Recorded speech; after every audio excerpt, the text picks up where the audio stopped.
네, 안녕하십니까. 아, 이번 주에도 뭐 국제 문제가 많이 있습니다만은 제가 그 재미있는 논문 뭐 좀 읽은 거를 소개하는 시간으로 이번 주는 지나가도록 하겠습니다. 미국의 그 기자 중에 크리스 오스본이라는 기자가 있는데 이 사람은 주로 그 미국 항공기, 비행기, 전투기에 관한 그런 전문가입니다. 그 기자가 대만 해협에서 미국이 중국의 침략을 막을 수가 있는가, 능히 막을 수 있다라는 그 재미있는 논문을 썼는데 뭐 별로 길지 않습니다. 그래서 오늘 그 무기와 전쟁에 관련된 그런 얘기를 하나 해드리고, 그 다음에 아주 그 유명한 타니샤 파젤이라는 교수가 있습니다. 제가 아주 흔히 그 강의에서 이제 인용하는 교수인데, 그 교수가 우크라이나 전쟁이 어떻게 끝나느냐에 따라서 앞으로 세계에는 참 험악하게 될 수도 있고, 또 우리가 그 원하는 대로 전쟁이 종료되면은 그 평화의 시대가 올 수 있다라는 얘기를 했는데, 그 제목이 영토 정복 전쟁의 시대가 다시 도래하는가라는 그런 의미로 이제 그 포린 어페어스에 아주 그 재미있는 논문을 게재를 했는데, 그것을 오늘 또 함께 읽는 시간으로 마련해 봤습니다.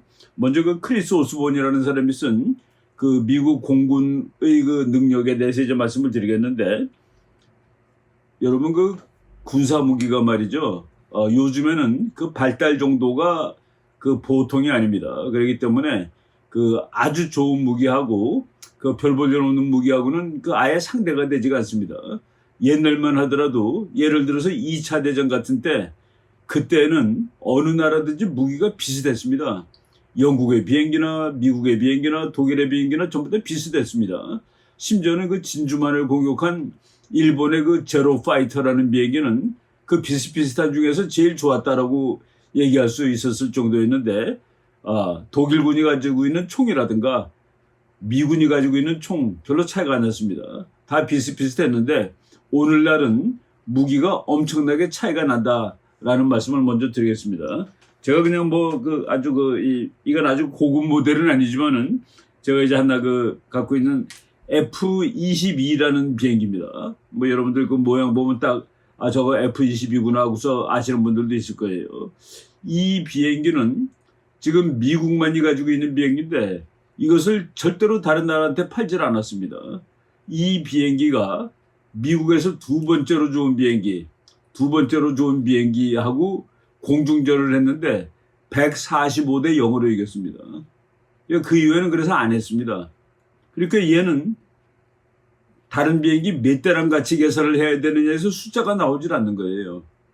그래서 이제 이 비행기랑 같이 공중전 연습을 하는 그 이제 다른 그 조종사들이 이 비행기의 그 어떤 아주 고급 초고급 전자 그 기능을 끄고서 전투를 하자 했더니 그때는 이제 격출당했습니다. 근데 그 기능이 있는데 그걸 끄고 전투하는 바보들이 어디 있겠습니까, 그죠? 그래서 좋은 무기를 가진 나라를 그런 무기가 없는 나라가 당할 수 없다라는 그런 그 내용을 다시 한번 확신하는 그런 글인데, 대만 해협에서 전쟁이 붙으면 어떻게 될까라는 그런 얘기입니다. 그래가지고 그 크리스 오스본 기자가 6월 12일 날 쓴 논문이에요. Could the U.S. achieve air dominance over Taiwan? 미국은 타이완 상공에서 에어 도미넌스, 하늘을 지배할 수가 있겠느냐. 에어 도미넌스라는 건 다른 나라 비행기는 안 뜨는 걸 얘기하는 겁니다. 지금 우크라이나 상공에서는 러시아 비행기가 에어 도미넌스 하고 있는 겁니다. 하늘에 떠 있는 건 다 러시아 비행기다는 그런 얘기죠. 6.25 때 미국이 에어 도미넌스를 장악을 했기 때문에 그 중공군이나 북한군은 밤에만 설쳤던 거죠. 왜? 그때는 밤에는 폭격을 잘 못했으니까. 지금은 또 그것도 아닙니다. 대만에서 미국은 에어 도미넌스를 성취할 수 있을까? 에어 도미넌스를 성취할 수 있으면은 중공이 침략할 수가 없습니다. 크리스 오스본이라는 사람이 사진 여러분 보실 텐데 워리어 메이븐이라고 나왔습니다. 그러니까 뭐 그 전투에 관한 그 뭐 전문가라는 그런 뜻이겠죠. 이 사람 뒤에 그 책꽂이에 있는데 보니까 바로 F-22 모델이 있는 것 같고, 이 옆쪽에는 B-2 폭격기 모델이 있고, 하여간 그 전투기 모델들을 책꽂이에 꽂아놓은 그 공군 문제에 전문하는 그런 그 기자 또 뭐 학자도 됩니다. 예, 그 논문의 맨 앞에 나온 사진이 이제 그 미국 항공모함 위에 있는 F-35 전투기입니다. F-35 전투기가 있는데 이 전투기들 이제 앞으로 대만 해협에서 전쟁이 붙으면은 주력기가 F-35가 될 겁니다. F-35가 우리나라도 가지고 있는데 이 F-22 다음에 나온 비행기입니다. F-22가 더 비싸요. 이것이 더 좋은 비행기로 치는데 이거는 오로지 미국만 가지고 있는데 F-35는 가지고 있는 나라가 많습니다. 여러 나라한테 팔았어요. 미국 공군은 F-35A, 미국 해병대는 F-35B, 그리고 미국 해군은 F-35C. 전문가들은 보고서 저거 C구나, 저거 B구나, 저거 A구나 하고 알 수 있습니다. 예, 바로 이제 F-35A, B, C가 만약 대만에서 전쟁이 나면은 이 비행기들이 와서 활약할 텐데 이 크리스 오스본 기자는 이 비행기들이 중국의 비행기를 완전히 제압할 수 있다라고 얘기를 하고 있습니다. 그래서 그 몇 가지 전쟁에서 이제 이기려면은 몇 가지 요인이 변수들이 있는 것이죠. 변수들이 있는데 이 비행기가 아무리 좋아도 멀리 있으면 헛겁니다. 그래서 전쟁이 발발할 곳에서 가까이 있을 수 있느냐, 그러니까 forward position, 그러니까 전방에 가까이 전개될 수 있느냐. 근데 그거는 항공모함에다 싣고 가면 되는 것이죠. 예, 미국이 지금 변수들이 여러 가지 있는데 태평양 지역에 있는 미국과 동맹국 그들이 비행기를 얼마나 대만 해협에 가까이 갖다 놓느냐, 이것이 중공이 대만을 공격했을 때 이 자유세계가 그것을 막는 가장 중요한 변수로 칩니다. 그래서 바로 그 공군기가 빨리 가서 중공의 침략 부대를 차단해야 되기 때문에 이 동네에 와 있는 것이 중요합니다. 그래서 미국은 항상 이 동네에 와서 연합국들하고 훈련을 하는 것이다. 그것이 첫 번째이죠.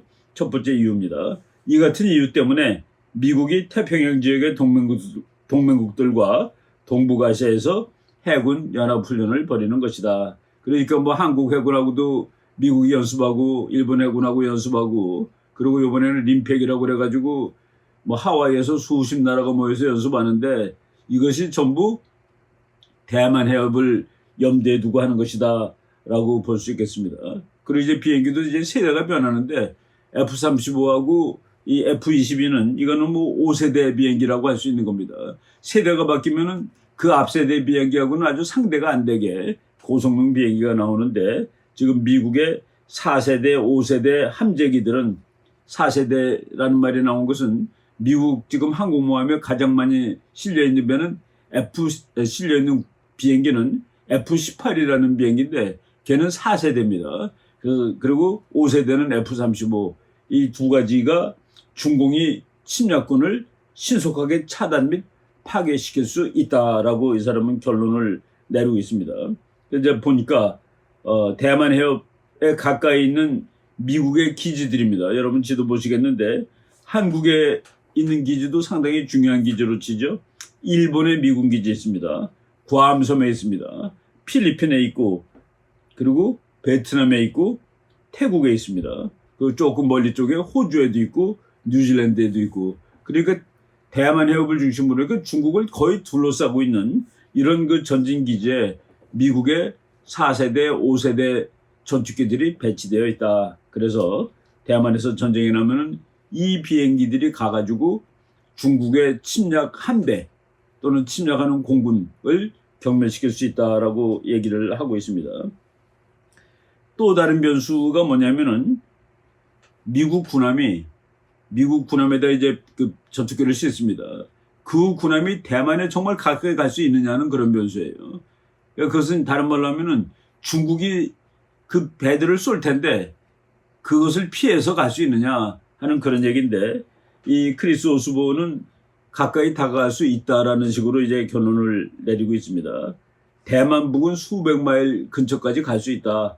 F-35A, B, 그러니까 A는 이제 공군기이기 때문에 그거는 비행기에 배에 안 싣습니다. 그래서 F-35B하고 C를 싣는데, 그러니까 해병대 거하고 해군 거를 싣는데 그 실은 배들이 대만 해협에서 수백 마일까지 갈 수 있고, 그리고 이들은 중국의 상륙전 부대를 차단할 수 있다. 그러니까 중국이 우크라이나랑 다른 건 뭐냐면은 중국이 대만을 공격하려면은 배를 사용하지 않을 방법이 없습니다. 배에다가 군인을 뭐 예를 들어서 뭐 몇만 명을 싣고 와야 되죠. 그러니까 배들이 전부 다 중국에 직결을 하는데 미국은 위에서 그걸 볼 수 있다는 얘기입니다. 그래서 그 공격 대응을 짜는 순간 이미 아는 거예요. 그래서 걔네들이 이제 오면은 그 미국 비행기들이 가서 아예 바다에서 전부 다 격침을 시키는데 그 미국 공군을 막기 위해서 중국은 공군기가 없느냐? 물론 있죠. 중국에도 5세대에 속하는 비행기가 J-20이라는 비행기가 있습니다. J-20이라는 비행기가 있는데 J-20은 숫자가 아주 적어요. 숫자가 아주, 그러니까 F-35에 비해서 훨씬 숫자가 적다는 얘기입니다. 그리고 J-20기의 치명적인 약점은 걔는 비행기 배에서는 못 뜹니다. 그는 오로지 땅에서 떠야 돼요. 그러니까 땅에서 뜨는 거하고 바다에서 움직이는 배를 타고 전투 현장에 가까이 갈 수 있는 거하고는 또 얘기가 달라지는 겁니다. 그래서 중국이 5세대 전투기 J-20이라는 비행기가 소수를 가지고 있지만은 항모작전은 불가능하다. 그래서 이들이 대만 상공에 도달할 수는 있지만은 그러니까 이제 그 비행기는 미국 비행기를 격추시키는 역할도 하고 그리고 중국의 이제 상륙부대가 대만에 이제 갖다 칩시다. 그래갖고 올라가면은 이제 전투를 벌일 때 그때 육군을 지원해주는 역할을 하는데 그럴 가능성이 거의 없다라고 지금 이 전문가는 보고 있습니다. 극소수의 J-10가 중국 상륙군의 화력 지원을 할 가능성은 거의 없다. 만약 F-35 전투기들이 대응할 수 있는 범위에 있다면 중공의 상륙군이 공중 우위를 장악할 가능성은 거의 없다. 그래서 하늘은 아마도 전쟁이 나는 날 미국이 장악하게 되는데 하늘을 미국이 장악하고 있으면은 중국의 배들은 그냥 다 격침당하는 것이죠. 바로 이런 식으로 그래서 중국이 아직은 미국을 건드릴 수 없다라는 그런 얘기를 하고 있는 겁니다. 여러분들 그 우리나라 근처에도 자주 오는 미국 군함인데 상륙 강습함이라고 이제 부르는 배들인데 이 배들은 그냥 보면 항공모함 비슷하게 생겼습니다. 여기에 바로 F-35B를 싣고 C를 싣는 겁니다. 주로 이제 B를 싣죠. 이렇게 뜨는 거. 그래가지고 이것을 10세대 정도 실을 수 있다고 그럽니다. 지난번에 그 미국 대통령 바이든 한국에 왔을 때 일본 방문할 때 바로 USS 트리폴리하고 USS 아메리카 둘이 와 있었는데 거기에 맥시멈 F-35를 10세대씩 지금 26대를 실을 수 있다. 아까 제가 그랬죠. 이거가 145대랑 싸워서 이겼다고. 그 급에 해당되는 거가 26대가 있으면 중국 비행기가 몇 대가 필요하겠습니까? 맞짱을 뜨려면은. 바로 이런 식으로 우리가 전력 계산을 할 수 있는데 아마도 중국이 참 대만을 가지고 싶지만은 끙끙거리기만 하고 실제로 그 행동에 옮기지 않는 것은 바로 이렇게 전투력에서 차이가 나기 때문이다라고 볼 수가 있습니다. 여러분들이 그 F-35 비행기 보겠습니다. F-35A는 미국 공군용입니다. 이건 그냥 보통 비행기랑 똑같아요. 활주로에서 내리고 활주로에서 뜨고 그러니까 한참 날아야지 뜰 수 있는 거니까 이거는 그 땅 위에 있는 비행장이라 해야 되는 겁니다. 그리고 미국 해병대가 이제 가진 비행기는 이렇게 뜨는 비행기입니다. 수직이 착륙기예요. 그거를 F-35B라고 얘기하는데 그거는 미국 해병대가 가지고 있는 비행기입니다. 영국 해병대도 그걸 가지고 있습니다. 미국이 팔아가지고 우리나라는 이제 F-35A 한국은 공군이 가지고 있는 것이죠. 그리고 F-35C 그거는 해군용인데 해군용 비행기는 뭐가 다르냐면은 해군용 비행기는 이 끝에 갈쿠리가 달려 있습니다. 그래가지고 비행기에 내릴 때 갈쿠리를 이렇게 떨겨뜨려요. 그러면 밧줄에 걸리는 겁니다. 그래서 이제 비행 착륙할 때 덜컹하고 서는 거죠. 그래서 그 뒤에 갈쿠리가 달려 있으면 저거는 해군용이구나 하고 있는데 이 세 가지. 근데 이 B하고 C는 바로 배에다 싣고 다닌다는 그런 의미에서 정말 그 유연성도 있고 그리고 전투 현장에 가까이 갈 수 있는 비행기다라고 말씀을 드릴 수 있습니다. 중국이 만들었다는 J-10이라는 비행기 사진도 보시겠는데 어딘가 모르게 조금 좀 답답하게 보입니다. 등치도 좀 크고 중국에서는 이것을 그 위력을 가진 용, 이름이 위용입니다. 위용. 그러니까 마이티 드래곤이라고 이제 영어로 번역을 했는데, 이 비행기는 방금 앞에서 얘기했듯이 아직 숫자가 너무 적고 얘는 배에서는 작전을 못하고 오로지 육지에서만 뜰 수 있다. 그러니까 전투 현장에서 먼 것이죠. 그래서 이 미국 뭐 물론 이 크리스 오스본이 미국 저자지만은 아직은 중국이 대만 해협에서 그 미국 공군의 그 위협 아래에 놓여 있다. 그래서 공격하기 어려울 것이다라고 이제 얘기를 하고 있습니다. 그리고 미국 아까 지도 봤지만은 이 작전 반경들이 한 2,000km씩 되기 때문에 오키나와에서도 올 수가 있고 일본에서도 갈 수 있고 그리고 또 뭐 필리핀 같은 데서도 이제 원격 지원을 할 수 있는 이런 그 유리점을 미국이 가지고 있다라고 얘기를 했습니다. 그래서 그 중국이 대만을 치기 위해서는 뭐 10,000명 가지고 되겠습니까? 대만을 10,000명 가지고 점령할 수는 없을 거예요. 적어도 10만 단위 이상인데 10만 단위면 배가 몇 척이 필요하겠습니까? 그들이 이제 대만까지 와야 되는데 대만 해협을 건너는데 걸리는 시간도 다 있을 거고 그리고 이제 이 대열을 짜죠. 대열을 짜는 순간 미국은 알 수 있고 미국의 4세대, 5세대 전투기들이 출격해가지고 격추할 수 있다라는 이 말을 하면서 그래서 현 상황에서는 중국이 대만을 공격하기 위해서 전격전 뭐 중국이 대만을 공격하는 방법은 전격전밖에 없습니다. 그냥 우당탕 해가지고 대만을 점령한다면 이제 끝났어 미국. 이제 덤비지 마. 이제 덤비면 너네들 인명피해고 피해가 너무 많을 거야. 그런 거겠습니다. 급히 그냥 점령하고. 그런데 이제 미국과 동맹국이 준비를 갖추기 이전에 그렇게 하는 방법이 있을 거다라고 금년 초에 나온 미국 국방성 보고서에서 그런 우려를 했는데 이 크리스 오스본은 그런 우려는 조금 기우 같다라는 식으로 얘기를 하고 있습니다. 그래서 그 미국 F-35 전투기들이 중공에 대만 공격하는 그 육군, 상륙군, 해병대 이것들을 쉽게 경멸시킬 수 있을 것이다라는 그런 뭐 짧은 논문입니다. 그래서 아직 중국이 대만을 공격하려면 좋은 무기를 더 만들던가 지금은 당장은 안 될 것이다라는 그런 생각을 하게 되는 그런 짧은 기사급 논문이었습니다. 첫 번째 말씀 여기까지 드리고 그래서 그 좋은 무기를 갖고 있다는 건 정말 중요한 거예요. 우리가 그 F-35를 갖고 있기 때문에 F-35 전투기 사왔죠. 그게 이제 뭐 세계에서 두 번째로 좋다고 말할 수 있는 겁니다. 얘가 제일 좋은 거고 F-22. 그런데 그러니까 북한이 쩔쩔매는 것이죠. 그 비행기가 공중에 뜨면 김정은이가 아주 황당할 겁니다. 네, 첫 번째 주제는 여기까지 말씀드리도록 하겠습니다.